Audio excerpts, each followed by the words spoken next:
প্রকারে অস্ত্র ওঠাবো মাধব?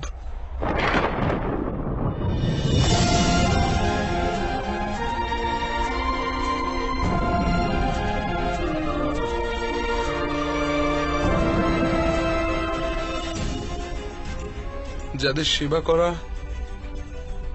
জীবনের পরম সৌভাগ্য গণ্য করা হয়, সেখানে এমন পিতামহ, গুরু দ্রোণ, মামাশ্রী আর জ্যেষ্ঠ ভ্রাতাদের সম্মুখে অস্ত্র ধারণের সাহস নেই হৃদয় মাধব। ওদের বধ করে যদি আমার স্বর্গরাজ্য প্রাপ্তি হয়,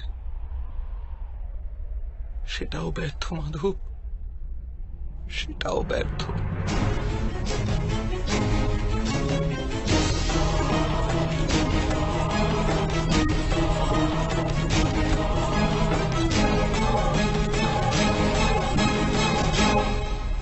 মাধব, মানুষ বাঁচে নিজের ভবিষ্যতের জন্য। আমি সৈনিকদেরও দেখি মাধব, এই লক্ষ সৈনিকদের দেখি যখন, তখন ভাবি যুদ্ধের পশ্চাতে লক্ষ স্ত্রীলোক বিধবা হবে, লক্ষ শিশু অনাথ হবে। কাল যখন সমাজের নিয়ম ভঙ্গ হবে, তখন পরম্পরা শিক্ষণ দেওয়ার কেউ থাকবে না, বেদের জ্ঞান লুপ্ত হয়ে যাবে মাধব, কুরুকুল নষ্ট হয়ে যাবে, আর্যাবর্তের সুরক্ষা নষ্ট হয়ে যাবে, সব নষ্ট হয়ে যাবে মাধব, সব নষ্ট হয়ে যাবে।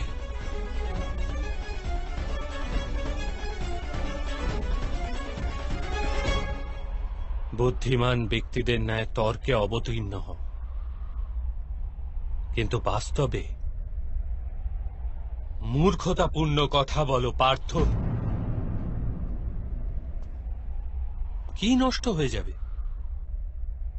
বৃক্ষের কিছু পত্র ঝরে গেলে বা উদ্গামিত না হলে তাকে আনন্দ বা দুঃখের কারণ বলা যায় না।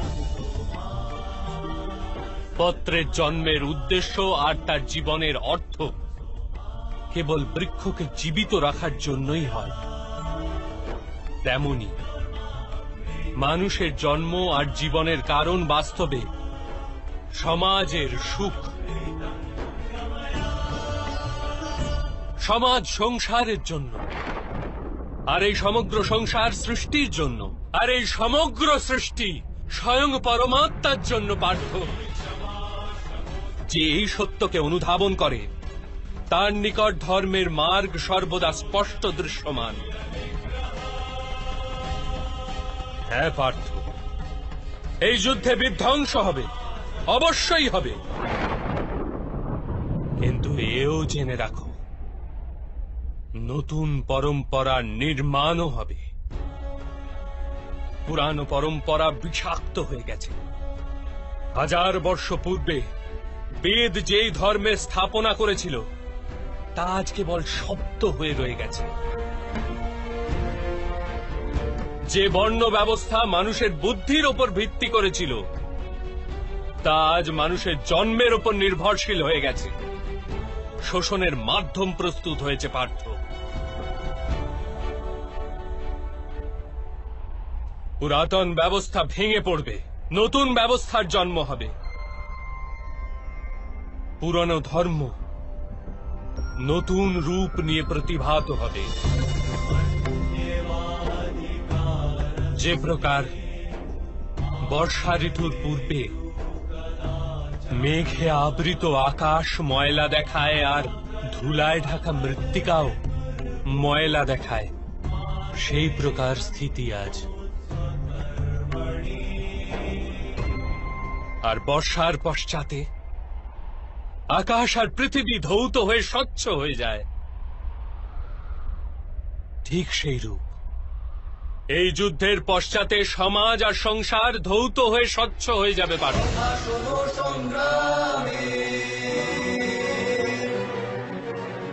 এই যুদ্ধের পশ্চাতে এই সংসার আর সমাজ স্পষ্ট হয়ে যাবে। সে কারণে মোহ ত্যাগ করো পার্থ, সমগ্র সংসারের কল্যাণের চিন্তা করো। অস্ত্র ওঠাও আর যুদ্ধ করো, অস্ত্র ওঠাও আর যুদ্ধ করো, অস্ত্র ওঠাও আর যুদ্ধ করো।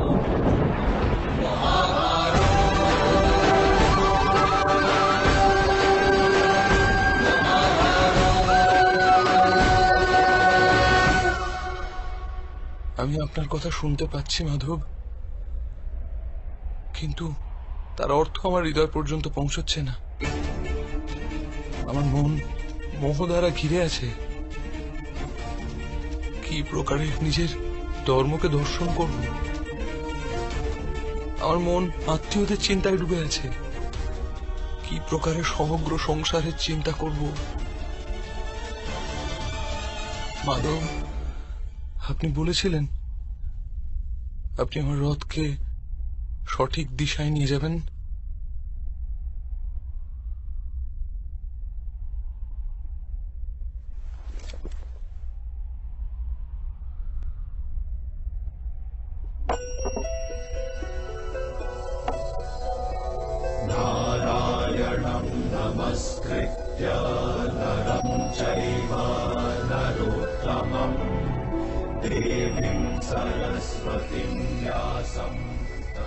আমার আত্মার সারথি হয়ে আমার জীবন রথকে সঠিক মার্গে নিয়ে আসুন মাধব।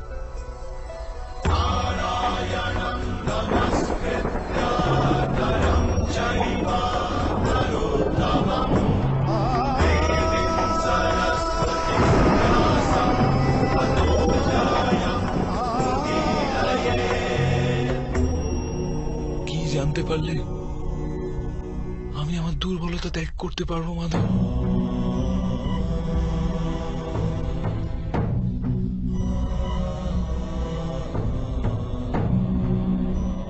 ওঠো পার্থ,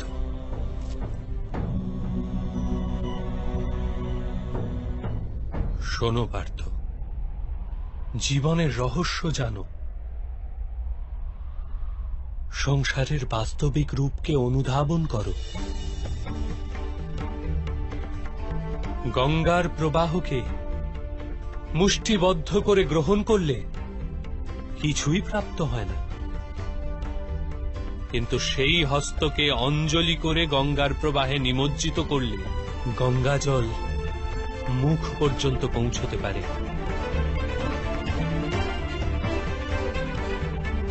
ভেবে দেখো পার্থ, অহংকারে মুষ্টিবদ্ধ করছো না সমর্পণের অঞ্জলি বানিয়েছ তুমি? এই জ্ঞানকে গ্রহণ করতে পারবে?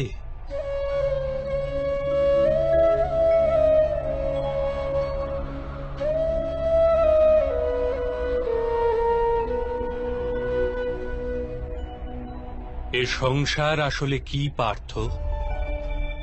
মানব, দানব, পশু, পক্ষী, জন্তু, কীট, মৎস্য, বৃক্ষ, এইসব কি রূপে সৃষ্টি হয়? কোন পদার্থ থেকে এদের জন্ম হয়? কি রূপে চলাচল করে, কি রূপে বাঁচে? মৃত্যু কি রূপে হয় এদের? আর মৃত্যুর পশ্চাতেই বা কি হয় তাদের?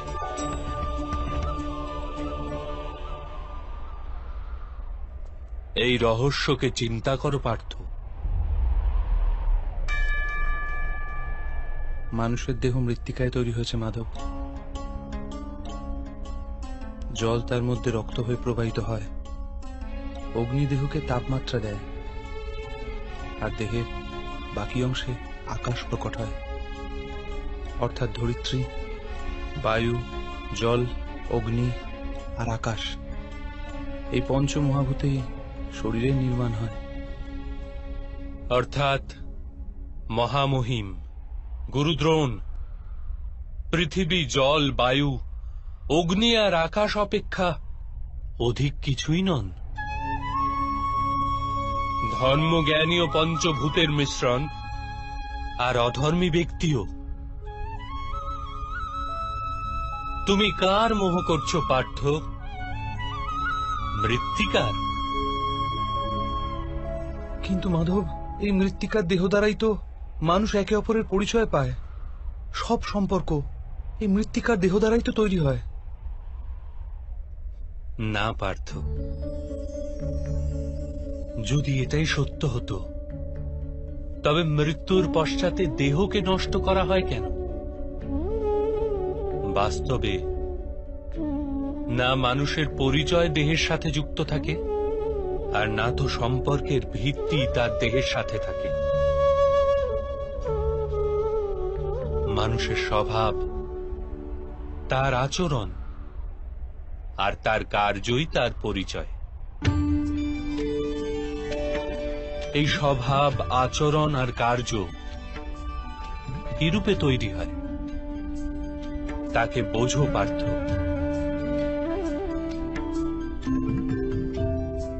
মানুষের জীবন কেবল দৃশ্যমান আর অদৃশ্য পদার্থের মিলন মাত্র পার্থ, কিন্তু তথাপি প্রত্যেক মানুষের স্বভাব তথা কার্য ভিন্ন ভিন্ন প্রতিপন্ন হয়। এর কারণ হল সৃষ্টির ৩ গুণ: তম, রজ আর সত্য। তা কি রূপে মাধব? তম শব্দের অর্থ অন্ধকার। ভালো মন্দের বিচার ব্যতীত জীবন নির্বাহ করাকে তামসিক আচরণ বলা হয়ে থাকে। যেরূপে পশু পক্ষী বেঁচে থাকে কেবল নিজের শারীরিক ইচ্ছাকে পূর্ণ করার জন্য। সত্য শব্দের অর্থ জ্ঞানের প্রকাশ। যখন ব্যক্তি প্রতিটি পরিস্থিতিতে ধর্মের, সত্যের আর পরম্পরার বিচার করে ব্যবহার করে থাকে তখন তাকে সাত্ত্বিক জীবন বলা হয়। এই দুইয়ের অন্তঃস্থলেও এক প্রকার ব্যক্তি থাকে যার নিকট জ্ঞান তো আছে, কিন্তু শরীর আর মনের বাসনার সাথে আবদ্ধও রয়েছে। এরূপ ব্যক্তি রজগুণ অর্থাৎ অহংকার পূর্ণ মন নিয়ে বেঁচে থাকে। তম, রজ অথবা সত্যগুণের অধিক অথবা স্বল্প মাত্রার মেলবন্ধনে মানুষের স্বভাব তৈরি হয়।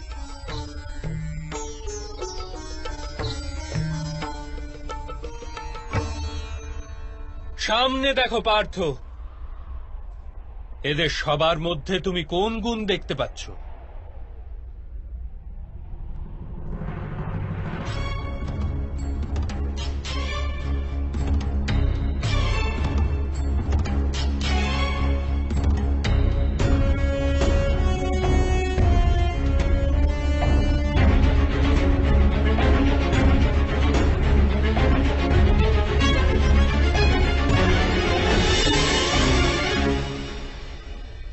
যুবরাজ দুর্যোধন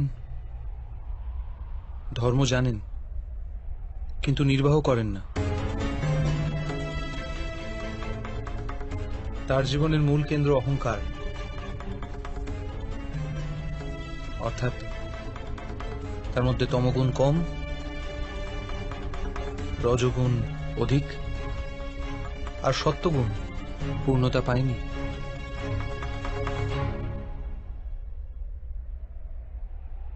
আর এদিকে রাজকুমার দুঃশাসন, উনি সর্বদাই নিজের জ্যেষ্ঠ ভ্রাতার আদেশ পালন করেছেন নির্বিচারে, অর্থাৎ এর মধ্যে কেবল তমগুণ। মহামহিমকেও দেখো পার্থ, সত্যর সাথে তমর মিলন। অহংকার নেই এনার, কিন্তু পুরাতন ধর্ম, পুরাতন পরম্পরার প্রতিজ্ঞার দ্বারা আবদ্ধ। আবশ্যকতা হওয়া সত্ত্বেও নিজের প্রতিজ্ঞা ভঙ্গ করতে পারেন না। গুরু দ্রোণকে দেখো, জ্ঞান আর অহংকার দুইই আছে। জ্ঞান তো মানুষকে মুক্তি দান করে, কিন্তু এনার অহংকার এনাকে মুক্ত হতে দেয় না।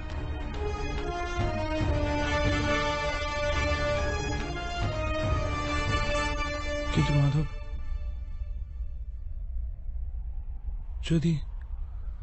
যদি মানুষের স্বভাব এই ত্রিগুণের মিলন হয়, তাহলে মানুষের স্বভাব প্রথম থেকেই নির্ধারিত থাকে।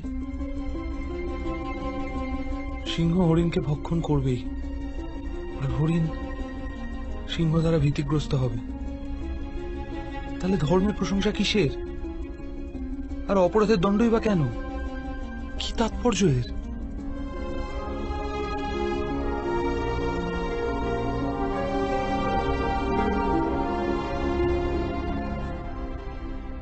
উত্তম প্রশ্ন করেছ পার্থ, কিন্তু প্রথমে মানুষ আসলে কি সেটা জেনে নাও। মানুষ কেবল পঞ্চ মহাভূত নয়, পঞ্চ পদার্থও নয়, পঞ্চ জ্ঞানেন্দ্রিয়, পঞ্চ কর্মেন্দ্রিয় তথা 3 গুণ, এরূপ 23টি বস্তুর মিশ্রণও নয়। মানুষের চলাফেরা তথা কার্য করার হেতু শক্তির আবশ্যকতা হয়ে থাকে, আর শক্তিকে চেতনা বলা হয়। তাহলে মাধব, মানুষ কি শুধুই চেতনা? না পার্থ, মানুষের চেতনার সাথে ওই 23টি বস্তুর সংমিশ্রণের নাম প্রকৃতি। 24টি বস্তুতে প্রস্তুত মানুষ নামক যন্ত্রে বসবাস করে পুরুষ, অর্থাৎ পরমাত্মার অংশ। তাকেই আত্মা বলা হয়। যখন প্রকৃতি আর পুরুষের মেল বন্ধন হয়, অর্থাৎ যখন পরমাত্মার অংশ আত্মা হয়ে দেহে বসবাস করে, তখন মানুষ জীবিত হয়। এই আত্মা কি মাধব? আর একে জানার কি উপায়? মানুষ যে রূপে রথের ব্যবহার করে, সে রূপেই আত্মা শরীর নামক এই যন্ত্রের ব্যবহার করে। শরীরের মাধ্যমে শরীরের সুখ দুঃখ উপভোগ করে। কিন্তু আত্মা শরীর নয় পার্থ। শরীরের বিনাশ করা সম্ভব, কিন্তু আত্মাকে বিনাশ করা যায় না। নৈনং ছিন্দন্তি শস্ত্রাণি নৈনং দাহতি পাবকঃ ন চৈনং ক্লেদয়ন তাপো ন শোষ্যতি মারুত। আত্মা না অস্ত্র দ্বারা ছেদ করা যায়, না অগ্নি তাকে ভস্ম করতে পারে, না জল তাকে দুর্বল করতে পারে, না বায়ু তাকে শুষ্ক করতে পারে। আত্মা শরীরে অবস্থান করেও অমর। না হন্যতে হন্যমানে শরীরে। পার্থ, শরীরের হত্যা করা সম্ভব, কিন্তু আত্মার হত্যা কখনোই করা যায় না। আত্মা তো সর্বব্যাপী, অচল সে, দৃঢ় সে, সনাতন সে। পুরাতন বস্ত্র ত্যাগ করে মানুষ যেরূপ নতুন বস্ত্র ধারণ করে, সেরূপ আত্মা পুরাতন শরীর ত্যাগ করে বারবার নতুন শরীর ধারণ করে। কিন্তু মাধব, আমি তো জগৎকে অনুভব নিজের শরীরের মাধ্যমে করে থাকি। নিজের শরীরকে না জেনে আমি আত্মার রূপ কি রূপে জানবো? স্বয়ং নিজেকে আত্মার রূপে জানা অসম্ভব নয় পার্থ। অন্ধও বাঁচে, মূকও বাঁচে, যার কাছে হস্তপদ নেই তারাও জীবন ধারণ করে। সুতরাং একথা স্পষ্ট যে কেবলমাত্র শরীরই মানুষ নয়। যে ব্যক্তি চেতনা হারিয়ে ফেলে, যে মূর্ছিত হয়ে পড়ে, সেও জীবিতই থাকে। এই হেতু স্পষ্ট যে মানুষের চেতন গুণ কেবলমাত্র শরীর নয়। এই প্রকারে যে ব্যক্তি নিজের ভেতর অন্বেষণ করে, আমি ইন্দ্রিয় নই, শরীর নই, অনুভূতি নই, চিন্তা নই, কেবল জ্ঞানও আমি নই, যে এটি ক্রমশ উপলব্ধি করে, সে অন্তিমে স্বয়ং নিজেকে আত্মার রূপে জেনেই যায়। এই আত্মার কার্যকারিতা কি মাধব? যখন পরম ব্রহ্মের বিভাজন হল, পুরুষ তথা প্রকৃতি সৃষ্টি হল, তখন পুরুষ অর্থাৎ পরমাত্মার অংশ আত্মার রূপ ধারণ করে প্রকৃতির প্রত্যেক বস্তুতে বসবাস করলেন। সেই আত্মাকে মোহ তথা অন্ধকার ঘিরে ধরেছিল পার্থ। সেই মোহনিদ্রা থেকে জাগ্রত হয়ে স্বয়ং নিজেকে পরমাত্মার অংশ হিসেবে জানাই আত্মার কর্তব্য, উদ্দেশ্য এবং জীবন কার্য। কিন্তু মাধব, যদি প্রত্যেক আত্মা পরমাত্মার অংশ হয়, তাহলে কি উন্নতি আর অধোগতি স্বয়ং পরমাত্মা করেন? যে প্রকার আবর্জনায় পতিত রত্ন চকচক করে না, সেই রূপেই প্রকৃতির 24টি পদার্থে ঘেরা আত্মারও বিস্মরণ ঘটে যে সে পরমাত্মারই অংশ বিশেষ। অধিকতর আত্মা নিজের দেহকেই সবকিছু বলে গণ্য করে, স্বয়ং দেহ থেকে যে ভিন্ন সেটা জানতেই পারে না। শরীরের যে দুঃখ, সুখ, স্বাদ, গন্ধ আদির অনুভব হয়, তাকেই নিজের অনুভব মেনে নেয়, আর পরিবর্তনের প্রয়াসই করে না।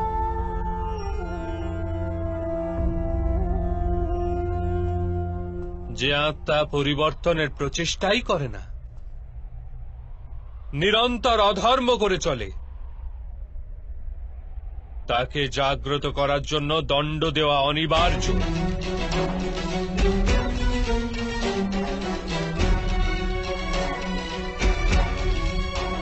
তুমিও এটা জেনে নাও পার্থ, যে তুমি কোনো শরীর নও, কেবলমাত্র এক আত্মা। এই রণভূমিতে পরিলক্ষিত প্রত্যেক যোদ্ধা তা নয় যা তুমি ওদের গণ্য করছো। কিছু সময়ের জন্য এরা শরীরে বাস করেছে মাত্র, এদের শরীরের মৃত্যু হবে, কিন্তু এরা সবাই অমর। সে পুনরায় নতুন শরীর ধারণ করবে। যতক্ষণ স্বয়ং নিজেকে শুদ্ধাত্মা রূপে না জানবে, যতক্ষণ অধর্মকে ত্যাগ করে ধর্মে দৃঢ় না হবে, ততক্ষণ এরা জন্মাতে এবং মরতেই থাকবে। এটি ব্রহ্মবিদ্যার প্রথম পাঠ পার্থ। যে জন্মেছে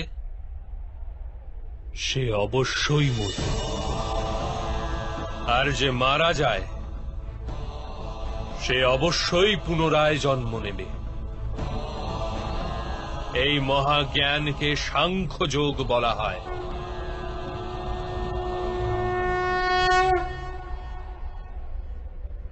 তা কি রূপে মাধব? যে মার্গে গমন করে মানুষ স্বয়ংকে আত্মা রূপে দেখতে পায়, পরমাত্মার অংশ রূপে স্বয়ং নিজেকে জানতে পারে, সেই মার্গকেই ধর্ম বলে।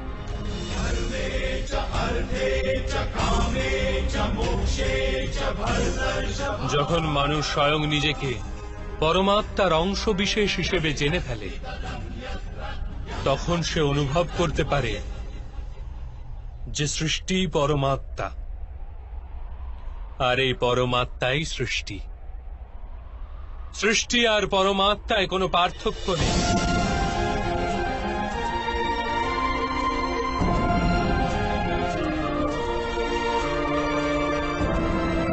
যে মানুষ এটি জানতে পারে, সে অন্য মানুষ ও প্রাণীদের প্রতি নির্দয় বা কঠোর হয় না।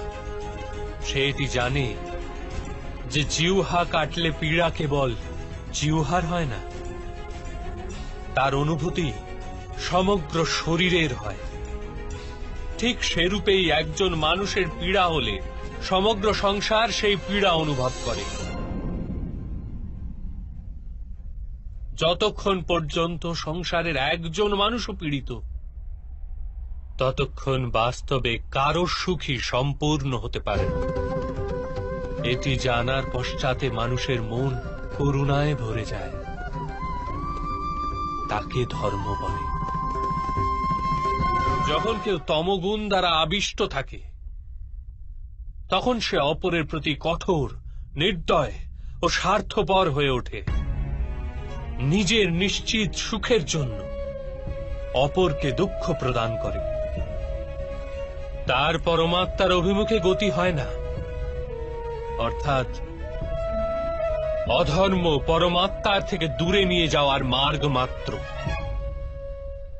অর্থাৎ অধর্ম তো অজ্ঞানতার অপর নাম। তাহলে তো অজ্ঞানীর প্রতি দয়া হওয়া আবশ্যক। দণ্ডের কি তাৎপর্য?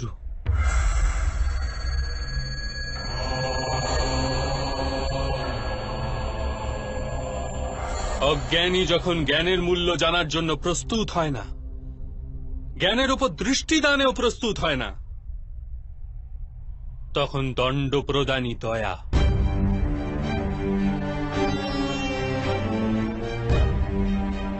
তার প্রতি এবং অপর পক্ষের প্রতিও।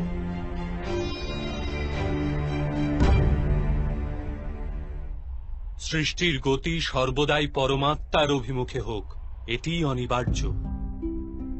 কিন্তু কখনো কখনো এরূপ স্থিতি উৎপন্ন হয়ে পড়ে যে অজ্ঞান, মোহ আর অধর্ম বৃদ্ধি পায়। সংসার থেকে ধর্ম লুপ্ত হওয়ার ভয় উৎপন্ন হতে থাকে। সংসার থেকে যখন ধর্ম লুপ্ত হয়ে যায়, তখন করুণাও নষ্ট হয়ে যায় আর সত্যও নষ্ট হয়ে যায়। আগামী প্রজন্মের যাতে ধর্ম প্রাপ্তি হয়, সেই কারণে আজ অধর্মীদের নাশ করে ধর্মের পুনঃস্থাপনা করা অত্যন্ত অনিবার্য।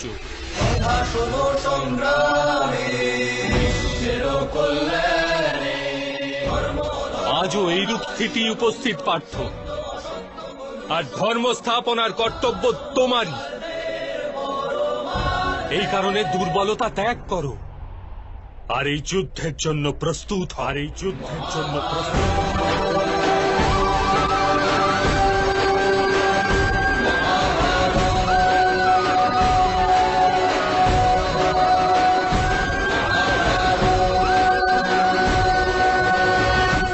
কিন্তু আমার হস্তে হত্যা হবে মাধব।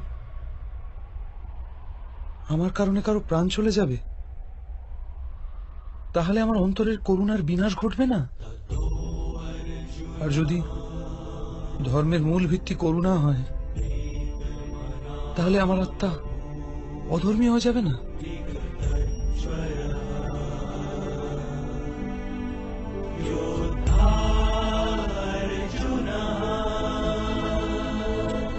কর্মের বন্ধন অবশ্যই নির্মিত হয়, কিন্তু কার্যের বন্ধন নির্মিত হয় না পার্থ। তোমার কর্ম ও কার্যের কি প্রভেদ তা জানা অত্যন্ত আবশ্যক।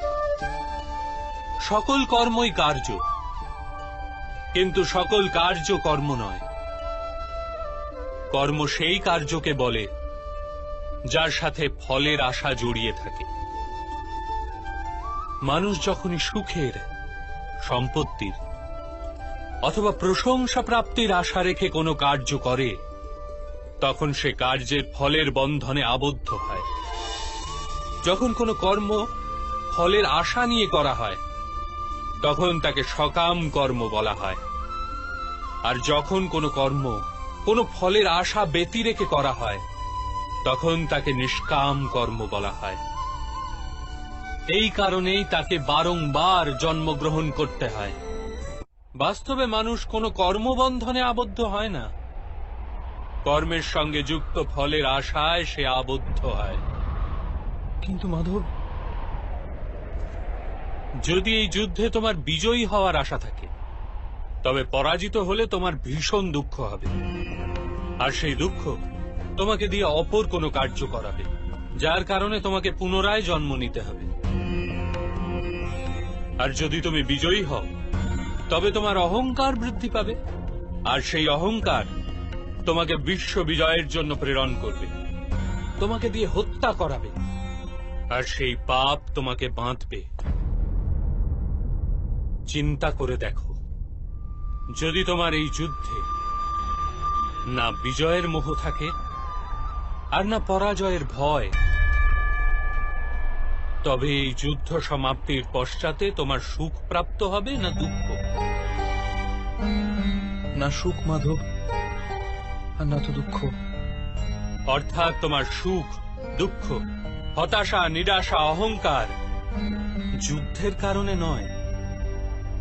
যুদ্ধের সাথে তুমি যে আশা পোষণ করেছ, সেই কারণে। এ কথা কি সত্য নয় পার্থ?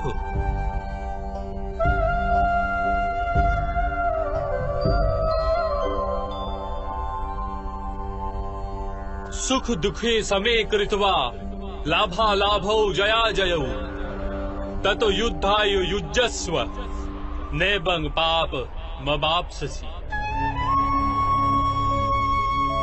অর্থাৎ সুখ দুঃখকে সমান গণ্য করে লাভ হানি জয় পরাজয়ের বিচার না করে যদি তুমি যুদ্ধ করো কৌন্তেয়, তাহলে তুমি পাপের ভাগীদার হবে না। একেই কর্মযোগ বলে।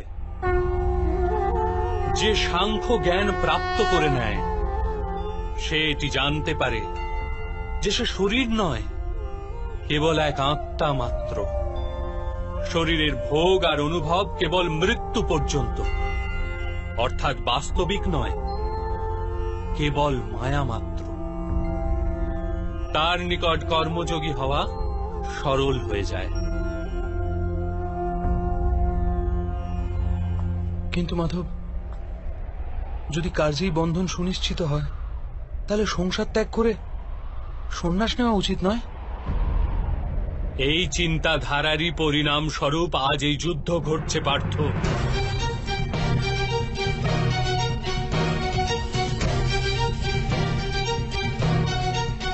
ভেবে দেখো, যখন সত্যগুণ বিশিষ্ট ধর্মজ্ঞানী ব্যক্তি কর্মকে ত্যাগ করে, তখন অধর্মের অধিকারী ব্যক্তি সংসার চালায়।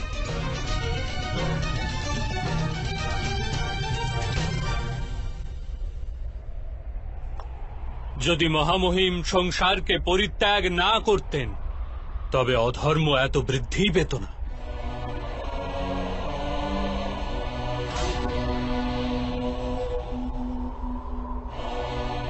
আর তোমার পিতা যদি সন্ন্যাস গ্রহণ না করতেন, তবে আজ ভ্রাতা যুধিষ্ঠির সুখে রাজকার্য করতেন।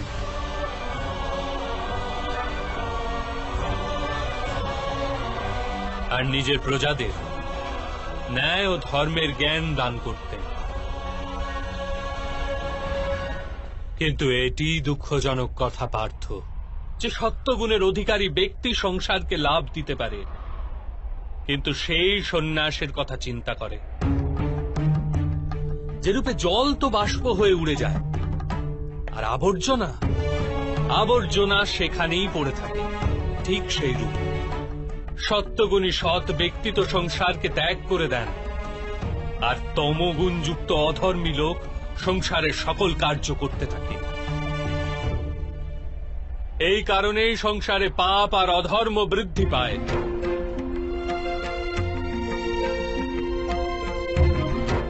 কিন্তু কর্মযোগ এই বিচিত্র পরিস্থিতিতে সমগ্র সংসারকে রক্ষা করে। কর্মযোগী ফলের আশা ত্যাগ করে, কিন্তু কর্মকে ত্যাগ করে না। সেই সংসারেই বসবাস করে সন্ন্যাসীর ন্যায়, সমস্ত কার্য করে, কিন্তু তাতে লিপ্ত হয় না। কর্মযোগী নিজের সন্তানের থেকে, স্বজনের থেকে, নিজের প্রজার থেকে কোনো আকাঙ্ক্ষা অথবা আশা রাখে না। স্বয়ং তার সন্ন্যাসের লাভ হয়, কিন্তু সমাজকে সংসারের ন্যায় লাভ প্রদান করে। মানুষ নিজের সন্তানের সুখের জন্য শ্রম করে মাধব, নিজের সন্তানের নিকট সুখের আশা করবে না। মানুষ নিজের সন্তানের জন্য যাই করে থাকে, তা কি ব্যবসা নাকি প্রেম পার্থ? প্রেম মাধব। তাহলে নিজের কার্যের প্রতি ফলের আশা কেন পার্থ? ভবিষ্যতের লাভ তো ব্যবসায় দেখা হয়, প্রেমে নয়। যে মানুষ নিজের সন্তানের চরিত্র নির্মাণ উচিত রূপে করে, সন্তানদের প্রেম ও ধর্মের সংস্কার দিয়ে থাকে, তার সন্তানেরাও তাকে প্রেম ও সুরক্ষা অবশ্যই দেয়। সন্তানদের কর্ম, স্বজনদের ব্যবহার তাদের কর্ম পার্থ। আর যখন তাদের কর্মের উপর আমাদের কোনো অধিকার থাকে না, তাহলে তাদের নিকট আশা আকাঙ্ক্ষা রাখার কি প্রয়োজন? যদি গভীরভাবে চিন্তা করো পার্থ, তবে শীঘ্রই জেনে যাবে যে জীবনে এমন কোনো কার্যই নেই যার সাথে আশা এবং আকাঙ্ক্ষা যুক্ত করা অনিবার্য। যখন সৃষ্টি পরমাত্মা আর মানুষ সেই পরমাত্মারই অংশ, তখন সমস্ত কার্য পরমাত্মাই করেন, মানুষ স্বয়ং কিচ্ছু করে না। এটি কর্মযোগের মূল সিদ্ধান্ত পার্থ।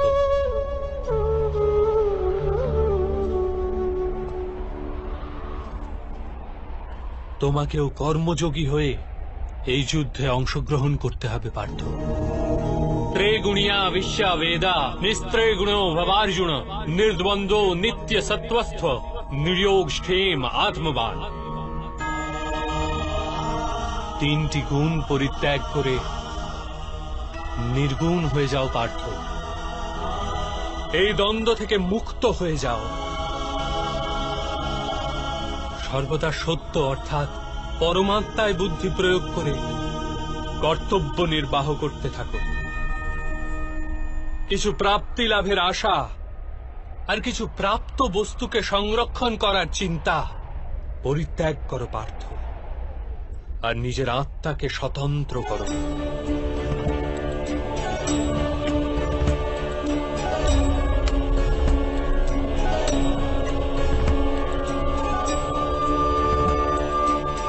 স্মরণে রেখো পার্থ, कर्मण्येवाधिकारास्ते मा फलेषु कदाचन मा कर्म फल हेतुर्भु मा ते संगौस्थ कर्मणि। তোমার অধিকার তো কেবলমাত্র কর্ম করার জন্য, ফল তো ঈশ্বরের হস্তে। এই কারণে না তো কর্ম থেকে পলায়ন করা উচিত, আর না তো কর্মফলের আশা করা উচিত।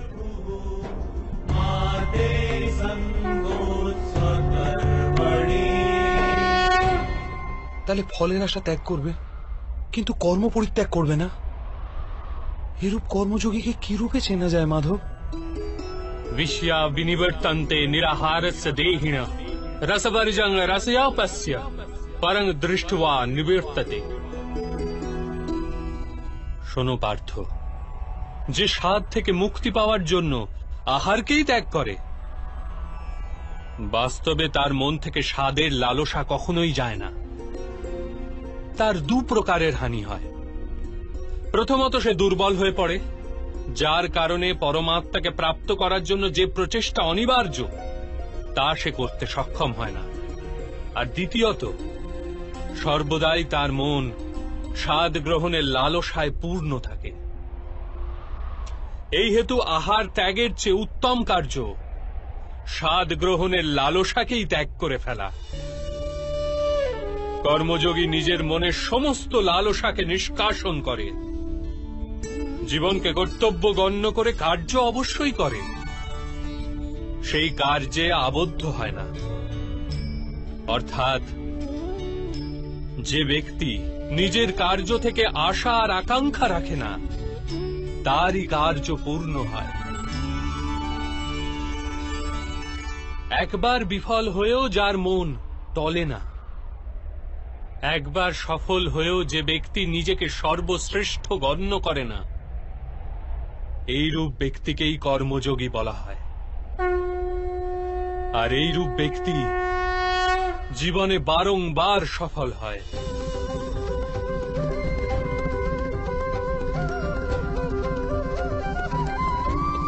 ध्यायत विषयान पुंसः संगस्तेषु उपजायते संगात संयायते कामो कामात् क्रोधो अभिजायते क्रोधात् भवति सम्मोह सम्मोहात् स्मृति विभ्रम स्मृति भृंशात् बुद्धिनाशो बुद्धिनाशात् प्रणश्यति।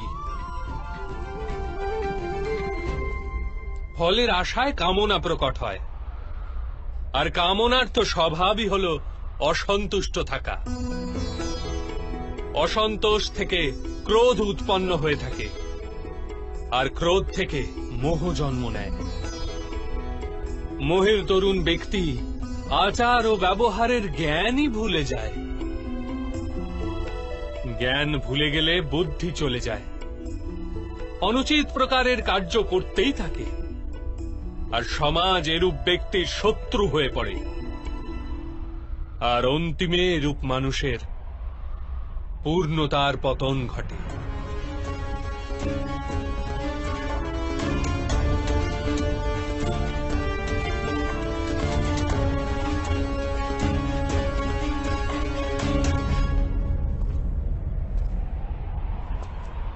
যেরূপ ভ্রাতা দুর্যোধন, তার সেনাপতি মহামহিমী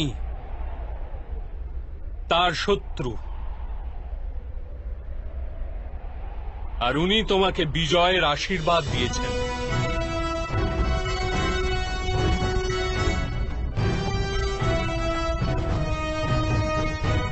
পার্থ, কর্মযোগ ব্রহ্মবিদ্যার দ্বিতীয় পদক্ষেপ। পরমাত্মায় নিজের বুদ্ধি স্থির করো, স্বয়ংকে আত্মা রূপে চেনো, মিথ্যা বন্ধন থেকে মুক্ত হয়ে যাও, আর ফলের আশা পরিত্যাগ করে কেবল কর্ম করতে থাকো। নিজের বুদ্ধিকে পরমাত্মায় স্থির করে কর্মযোগী হওয়ার মার্গ কিরূপ মাধব? পার্থ, সাংখ্যযোগের কারণে মানুষ পরমাত্মাকে নিরন্তর স্মরণ করতে থাকে। পরমাত্মাকে স্মরণ করার ফলে মানুষের হৃদয়ে সমর্পণের ভাব উৎপন্ন হয়, আর সেই ভাবকে ভক্তি বলা হয়। ভক্তি থেকে মানুষের সত্য অসত্য জ্ঞান প্রাপ্ত হয়ে থাকে, সেই জ্ঞান থেকে তার পরমাত্মার দর্শন প্রাপ্তি হয়, আর যার পরমাত্মার দর্শন প্রাপ্তি হয় সেই বাস্তবে কর্মযোগী হয়ে ওঠে, আর জন্মের শৃঙ্খল থেকে মুক্ত হয়ে মোক্ষ লাভ করে। সকল আত্মারই অন্তিম লক্ষ্য সেটি, আর ধর্মের অন্তিম পদক্ষেপও সেটি। কিন্তু আমি পরমাত্মাকে দর্শন ব্যতীত সমর্পণ কি প্রকারে করতে পারবো মাধব? পরমাত্মার দর্শন করার হেতু নিজের চক্ষুর ওপর বাঁধা লালসা, অহংকার, ক্রোধ আর পূর্বাগ্রহের আবরণকে সরিয়ে ফেলতে হয়। অন্ধকার গৃহে উপবিষ্ট মানুষ যদি বলে সে সূর্যের দর্শন করবে, তবে তাকে কি বলবে? এই কথাই তো বলবে, কক্ষ থেকে বাইরে এসো আর মুক্ত আকাশের নিচে দাঁড়াও, সূর্য তো সর্বদাই উপস্থিত আছে। ঠিক সেই রকম পার্থ, এই সৃষ্টি পরমাত্মা, পরমাত্মাই সবকিছু। পরমাত্মা ব্যতীত কিছুই নেই। যে নিজের আত্মাকে দর্শন করে ফেলে সেই পরমাত্মাকে দর্শন করতে পারে। যেরূপ লবণের একটি কণার স্বাদ সমগ্র সাগরের স্বাদ থেকে ভিন্ন হয় না, ঠিক সেরূপ নিজের আত্মদর্শন পরমাত্মা দর্শনের থেকে ভিন্ন হয় না।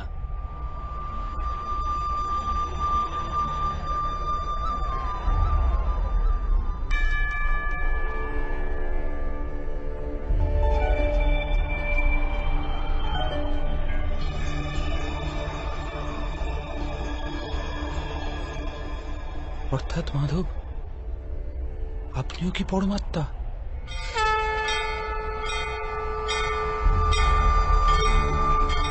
হ্যাঁ পার্থ, আমি পরমাত্মা।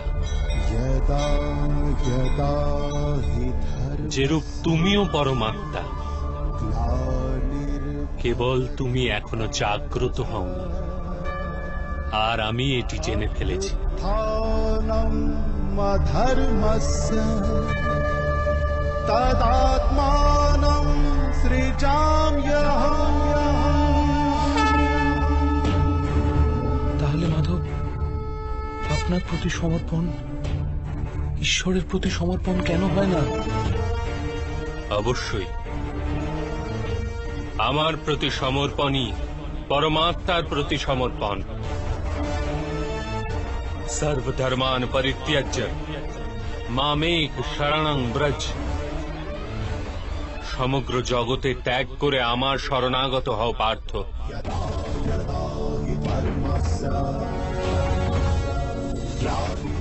আমি সংসার, আমি সংসারের প্রতিটি কণা, আমি সূর্য আর আমি চন্দ্র, আমি নক্ষত্র আর আমি সমস্ত গ্রহরাজি। আমি সূর্য অপেক্ষাও অধিক পুরাতন আর বৃক্ষে বিকশিত কুড়ি অপেক্ষাও নূতন। আমি সমগ্র মনুষ্য জাতি, আমি স্বর্গ এবং নরক ধারণকারী শক্তি। আমি দুর্যোধন,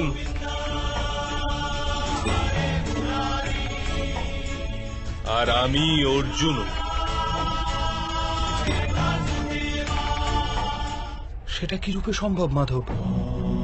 আপনার জন্ম তো অনেকে তাদের জীবদ্দশায় দেখেছে। আপনার মাতাও এখনো জীবিত, যার গর্ভ থেকে আপনি জন্মেছেন। আপনি চিরন্তন আর অবিনশ্বর কি রূপে হতে পারেন? তুমি কেবল শরীর দেখছো, আর আমি আত্মার কথা বলছি। আমার অনেক জন্ম হয়েছে পার্থ, আমি অনেক অবতার রূপ ধারণ করেছি, অনেক প্রকার শরীর ধারণ করেছি আমি, আর এই মৃত্তিকায় মিশে গেছি।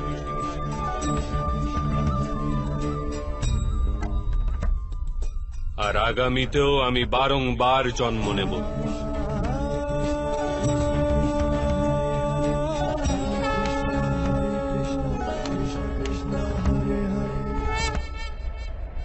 यदा यदा हि धर्मस्य ग्लानिर्भवति भारत अभ्युत्थानमधर्मस्य तदात्मानं सृजाम्यहम् परित्राणाय साधूनां विनाशाय च दुष्कृतां धर्म संस्थापनार्थाय संभवामि युगे युगे।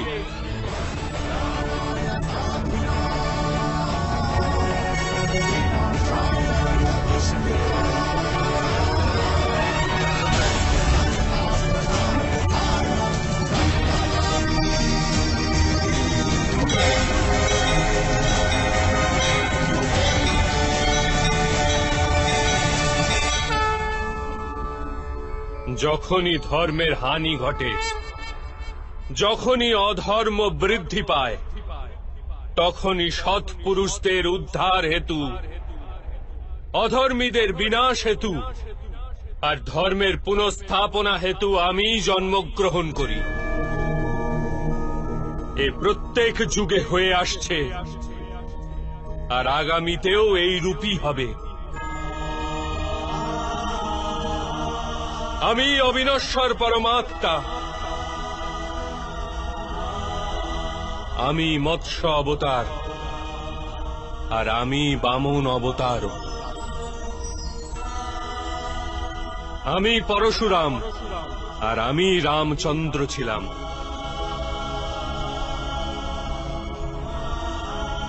আমি ব্রহ্মা, বিষ্ণু আর মহেশ্বর, আর আমি সরস্বতী, কালী এবং লক্ষ্মীও।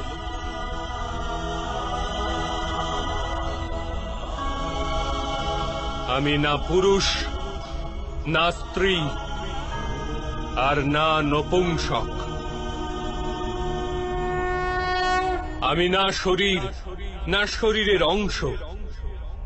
আমি জ্ঞান, আমি সৃষ্টি, চৈতন্য, আর পরম ব্রহ্ম। আমি সমস্ত কিছু,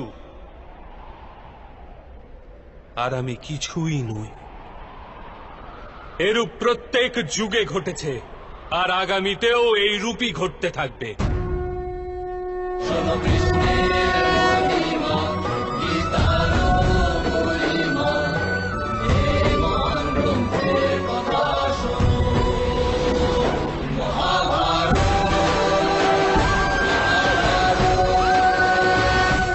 যখন তুমি আত্মজ্ঞান প্রাপ্ত করবে পার্থ, স্বয়ংকে আমার সাথে যুক্ত করতে পারবে।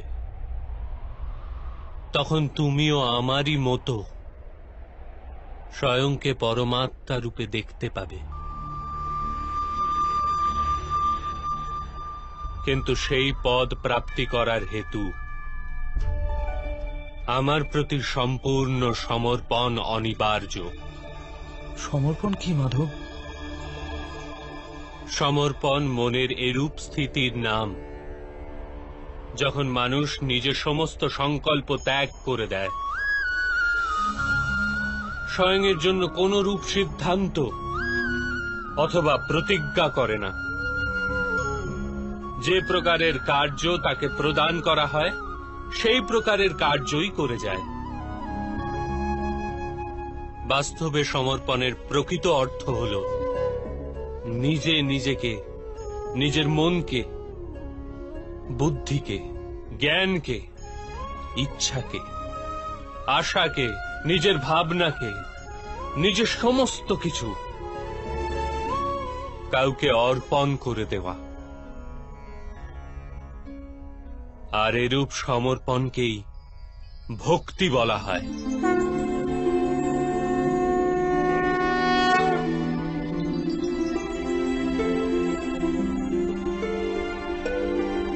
পত্নীর সমর্পণ পতির ওপর থাকে, একজন যোদ্ধার সমর্পণ থাকে সেনাপতির ওপর, একজন শিষ্যের হৃদয়ে গুরুভক্তি থাকে। তাহলে কি সমস্ত ভক্তি এক প্রকার? সবার কি এতে ঈশ্বর প্রাপ্তি হয়? না পার্থ, মানুষ যার প্রতি সমর্পিত হয় তারই অনুরূপে গড়ে ওঠে সে। তার মনে কোনো সন্দেহ বা কোনো প্রশ্ন জন্ম নেয় না। কোন দুরাচারীর প্রতি সমর্পণ সেই মানুষের কার্যকে দূষিত করে তোলে।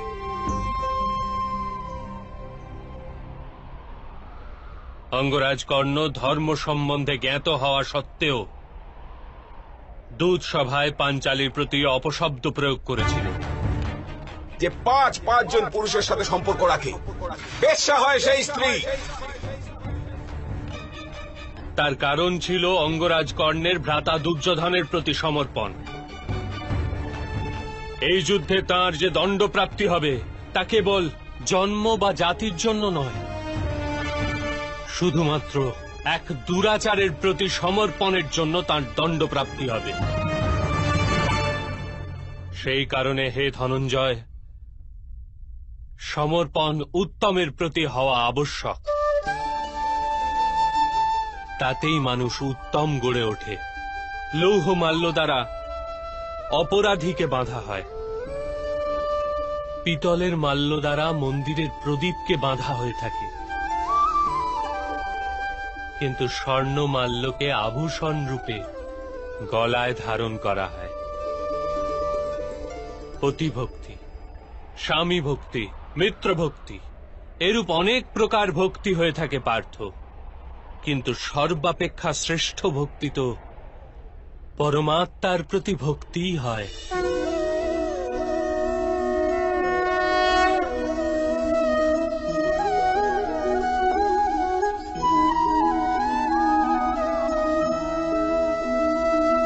কিন্তু পরমাত্মার ভক্তির সাথে সাংখ্য আর কর্মযোগের কি সম্পর্ক? সাংখ্যযোগের কারণে মানুষ স্বয়ংকে আত্মার রূপে জানতে পারে। কর্মযোগের দ্বারা সে জীবনের বন্ধন থেকে মুক্ত হয়ে যায়। আর ভক্তির কারণে মানুষের পরমাত্মার বাস্তবিক রূপের জ্ঞান লাভ হয়। পরমাত্মার জ্ঞান দ্বারা মানুষ জন্ম মৃত্যু চক্র থেকে মুক্ত হয়ে সচ্চিদানন্দ স্বরূপকে প্রাপ্ত করে। পরমাত্মায় বিলীন হয়ে স্বয়ং পরমাত্মা হয়ে যায়। যেরূপ জলের ক্ষুদ্র এক বিন্দু যখন সাগরে মেশে তখন স্বয়ং সাগর হয়ে যায়। অর্থাৎ এই শরীরের কোনো মাহাত্ম্যই নেই মাধব। অবশ্যই মাহাত্ম্য আছে পার্থ। শরীরের মাধ্যমেই তো মানুষের সাথে পরমাত্মার সাক্ষাৎকার ঘটে। মৃত্যু আর নতুন জন্মের অন্তর্বর্তী সময় আত্মার জ্ঞান বৃদ্ধিপ্রাপ্ত হতে পারে না। এই জন্মে প্রাপ্ত অনুভব, জ্ঞান, বিচার আর অভ্যাসকে নিয়ে আত্মা নূতন শরীর ধারণ করে। আত্মার উন্নতি আর অবনতি শরীরে থেকেই হওয়া সম্ভব।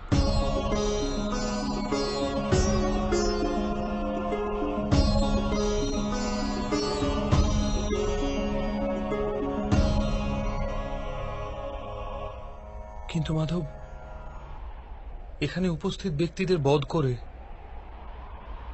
আমরা কি ওদের উদ্ধার পাওয়ার সম্ভাবনা নষ্ট করে দেব না?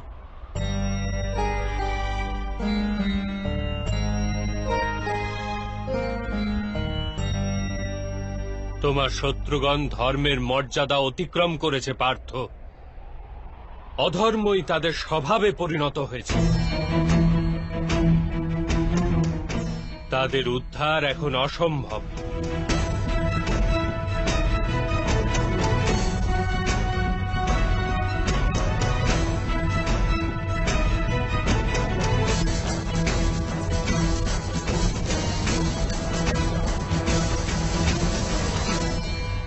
অপরাধীদের একটি নির্দিষ্ট সীমা অবধি অপরাধের সুযোগ দেওয়া যেতে পারে।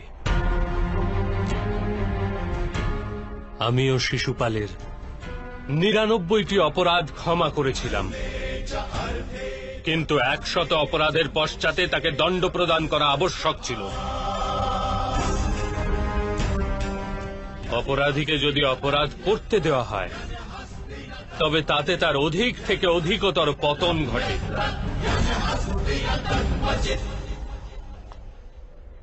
তাকে অধর্ম থেকে প্রতিহত করাই করুণা ধনঞ্জয়। এই আত্মারা মরবে না, অধর্মপূর্ণ দূষিত শরীর ত্যাগ করে নূতন শরীর ধারণ করবে, আর সেই শরীরেই তাদের প্রগতির সম্ভাবনা অধিকতর হবে। এ কথা চিন্তা করে যদি তুমি যুদ্ধ করো তবে তা উচিত কার্য। মানুষের শরীর তার সম্পত্তিও আর মর্যাদাও। ধর্মের মার্গে যাত্রাকারী মানুষ নিজের শরীরকে শুদ্ধ করে থাকে, আর তারই মাধ্যমে আত্মার সাথে সাক্ষাৎকার ঘটে। একেই ক্ষেত্র ক্ষেত্রজ্ঞ সম্বন্ধ বলা হয়ে থাকে। আমি এর তাৎপর্য বুঝতে পারলাম না মাধব। যখন মানুষ একথা জেনে ফেলে যে তার শরীর একটি ভূমিখণ্ড মাত্র, অর্থাৎ এটি ক্ষেত্র, আর সে সেই শরীরে বসবাসকারী, শরীরকে উপলব্ধিকারী, অর্থাৎ সে ক্ষেত্রজ্ঞ, তখন সে শরীরের মাধ্যমে নিজের উন্নতির স্বাদ পেয়ে থাকে। আত্মা শরীরে থেকে ৩টি গুণের ভারসাম্য রক্ষা করে। তমগুণকে হ্রাস করে সত্যগুণকে বৃদ্ধির উপায় করে, আর ঈশ্বরের প্রতি ভক্তি রেখে পরমাত্মার সাথে এক হয়ে যায়। ভক্তি কি রূপে করা হয় মাধব? তবে কি সমর্পণই ভক্তি নয়? না পার্থ, সমর্পণ তো ভক্তির প্রথম পদক্ষেপ। বাস্তবে ভক্তি কোনো কার্যের নাম নয়, কেবল এক মানসিক স্থিতির নাম। আবশ্যিকতা আছে যে মানুষ জপ তপ, যাগ যজ্ঞ, সংযম, নিয়ম, যোগ আর শ্রদ্ধার মাধ্যমে নিজের অন্তরকে শুদ্ধ করে এবং পরমাত্মার প্রতি সমর্পিত থাকে। মানুষ নিজের সমস্ত কার্য, সমগ্র কার্যের ফল, নিজের জীবনের প্রত্যেকটি শ্বাস পরমাত্মাকে সমর্পণ করতে থাকে।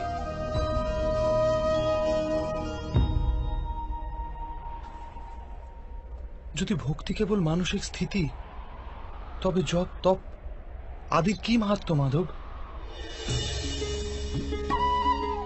যে রূপে আজ ধৌত করা পাত্র কাল পুনরায় ময়লা হয়ে যায়, সেরূপেই মানুষের মন বারবার পরমাত্মা হতে বিমুখ হয়ে যায়। এই কারণেই প্রয়োজন আছে যে জপ তপ আর সাধনা ইত্যাদির মাধ্যমে স্বয়ংকে নিরন্তর এ স্মরণ করানো উচিত যে তার জীবন পরমাত্মার প্রতি সমর্পিত। কোন তীরে অবগাহন করা হবে তার তো কোনো মাহাত্ম্য নেই, মাহাত্ম্য তো অবগাহন করায়। ভক্তিযোগের একটি সারাংশ পার্থ, মানুষ নিজের জীবন পরমাত্মাকে অর্পণ করে পরমাত্মার ভক্তি করতে থাকবে, আর সপ্তগুণ দ্বারা যুক্ত সম্পত্তিকে সযত্নে রক্ষা করবে। সত্যগুণের সম্পত্তি কাকে বলা হয় মাধব? अहिंसा सत्यम क्रोधस्त्याग शांति ही पेशुनम दया भूतेष्वलोलुप्तम मार्द्वम हीर चापलम तेज क्षमा धृति शोचम द्रोह नातिमानिता भवन्ति संपदम देवी अभिजातस्य भारत। बिना कारणे तथा स्वार्थेर हेतु हिंसा करा অধর্ম পার্থ। বাস্তবে অহিংসাই পরম ধর্ম, আর তার সাথে সত্য, ক্রোধ না করা, ত্যাগ, মনের শান্তি, নিন্দা না করা, দয়াভাব, সুখের প্রতি আকর্ষিত না হওয়া, বিনা কারণে কোনো কার্য না করা, তেজ, ক্ষমা, ধৈর্য, শরীরের শুদ্ধতা, ধর্মের বিরোধিতা না করা তথা অহংকার না করা, এই সব গুণকে সত্যগুণের সম্পত্তি বা দৈবিক সম্পত্তি বলা হয়। এর দ্বারাই মানুষ পরমাত্মার অর্থাৎ আমার ভক্তি করতে সক্ষম হয়, জীবনের কর্তব্যকে বহন করে চলে, ধর্মের স্থাপনা করে চলে, আর কর্মফলের আশা পরিত্যাগ করে জীবন যাপন করে। তাকে আমি নিঃসন্দেহে এই জন্মেই সন্তোষ প্রদান করি, আর মৃত্যুর পশ্চাতে নিজেরই হৃদয়ে স্থান দিয়ে থাকি। আপনার রূপ কি রূপ মাধব? সাংখ্যযোগের মাধ্যমে আমি জানতে পেরেছি আমি এক আত্মা, অমর আমি, আর এই নশ্বর শরীরে কেবল কিছু সময়ের জন্য বসবাস করছি। কর্মযোগের মাধ্যমে আমি জানতে পেরেছি যে কোনো ফলের আশা করে না, কেবল কর্ম করে, তার জীবনে শান্তি ও সফলতা প্রাপ্তি হয়। ভক্তিযোগের মাধ্যমে আমি আপনার প্রতি সমর্পণের মাহাত্ম্য জেনেছি।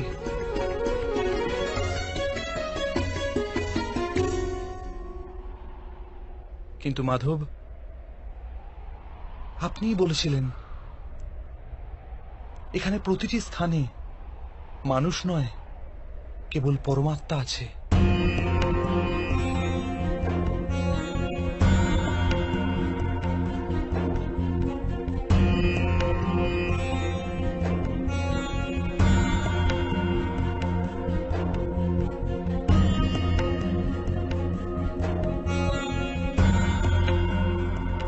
কিন্তু এখনো আমি এখানে মানুষ দর্শন করছি, কেবল মানুষ মাধব।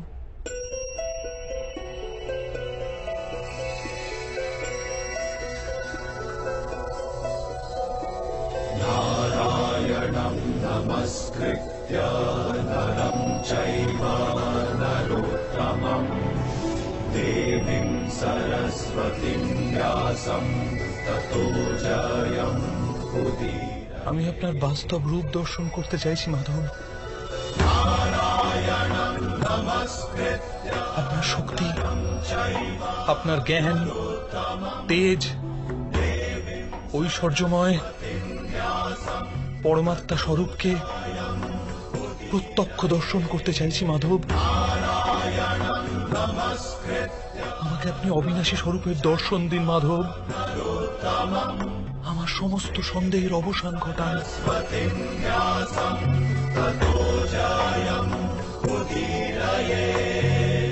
আমাকে দর্শন দিন মাধব।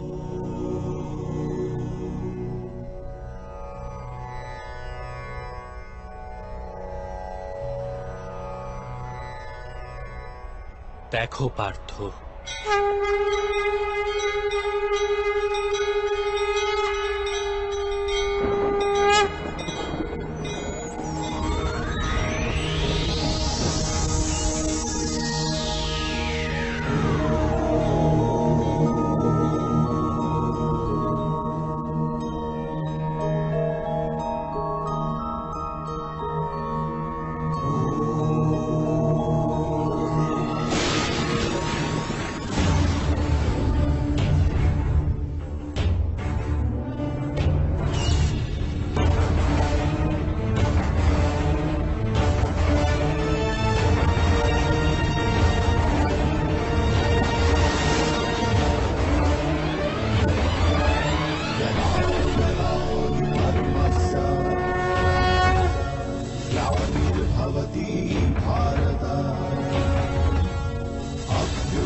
সাংখ্য যোগ থেকে কর্মযোগ, কর্মযোগ থেকে ভক্তি যোগ, আর ভক্তি যোগ থেকে জ্ঞান যোগ প্রাপ্তি হয়ে থাকে।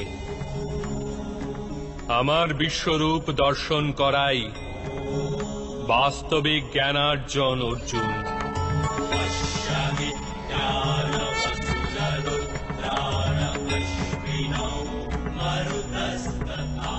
এই একমাত্র জ্ঞান, যা বিশ্বের সমস্ত জ্ঞান ও বিজ্ঞানের মূলাধার। এই জ্ঞানই মুক্তি প্রদান করে। দেবতাদেরও যে দর্শন সহজভাবে প্রাপ্ত হয় না, এরূপ বাস্তবিক রূপ আমি তোমাকে দর্শন করাচ্ছি অর্জুন।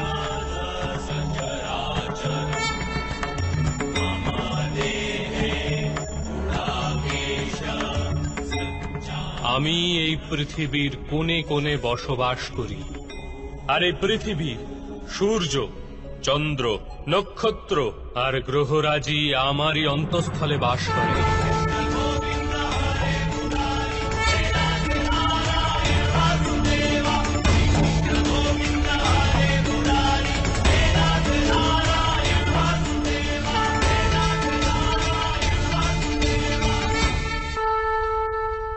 আমি সত্য, আমি সম্পূর্ণ, আমি জীব, আর আমি শিব।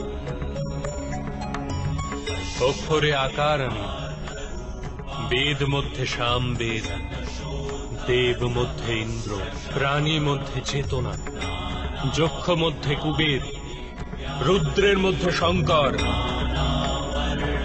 বসুদের মাঝে অগ্নি, পর্বতের মধ্যে সুমেরু, আর ঋষিদের মধ্যে ভৃগু। ধ্বনির মধ্যে ওঙ্কার আমি, যজ্ঞ মধ্যে জপ, আর বৃক্ষের মধ্যে পবিত্র পিপুল বৃক্ষ। বুদ্ধিতে স্মৃতি, মেধা, ধৃতি আর ক্ষমা আমি। আমি কীর্তি, গন্ধর্ব মধ্যে চিত্ররথ আমি, দেবর্ষি মধ্যে নারদ, আর মুনিদের মধ্যে কপিল। অশ্বদের মধ্যে উচ্চৈশ্রবা, হস্তি মধ্যে ঐরাবত, আর পশুদের মধ্যে সিংহ, পক্ষীদের মধ্যে গরুড়, মানুষের মধ্যে রাজা, আর অস্ত্রের মধ্যে বজ্র আমি। গাভীদের মধ্যে কামধেনু, সর্প মধ্যে বাসুকী, শেষ নাগ আমি, যমরাজ আমি, বরুণ দেব আমি, আর বায়ুও আমি। ভগবান রাম আমি, পবিত্র গঙ্গা আমি, সৃষ্টি মধ্যে আদি, মধ্য তথা অন্ত আমি। ব্রহ্মবিদ্যা আমি, মহাকাল আমি, আর ব্রহ্মাও। প্রভা, বিজয়, সত্য আমি, নিশ্চয় আমি। দণ্ড, শক্তি, নীতি, মৌনতা তথা তত্ত্বজ্ঞানও আমি।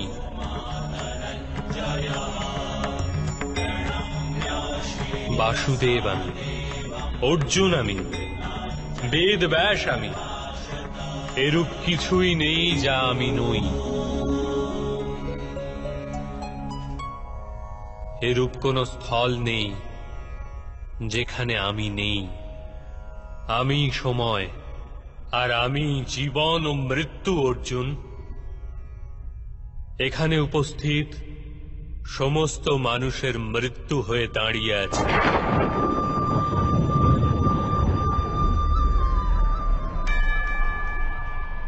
তুমি যদি অস্ত্র নাও ধারণ করো, তথাপি আমি এদের সবাইকে বধ করব। এই হেতু মোহকে ত্যাগ করো, আর নিজের কর্তব্যকে দেখো। ধর্মের ভার ওঠাও, গান্ডীব ধারণ করে স্বর সন্ধান করো। যুদ্ধ করো অর্জুন, যুদ্ধ করো।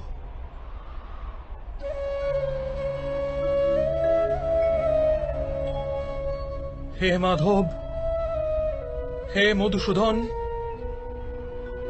আজ আমার সমস্ত সন্দেহের অবসান ঘটল।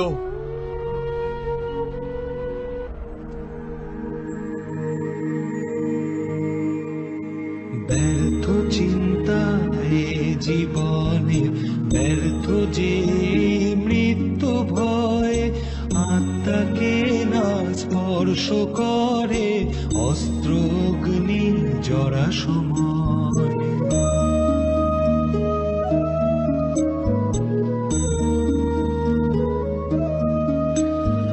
পঞ্চভূতের নির্মিত হে দেহ কেবল বস্ত্র যে,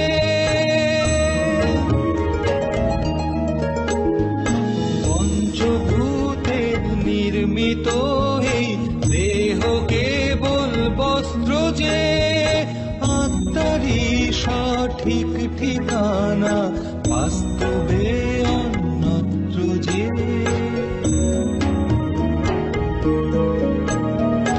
এই পরিবর্তনই সত্য, মোহ মায়া মিথ্যা সব, রিক্ত হাতেই আসা যাওয়া ভরাই তবু মায়ার ভব।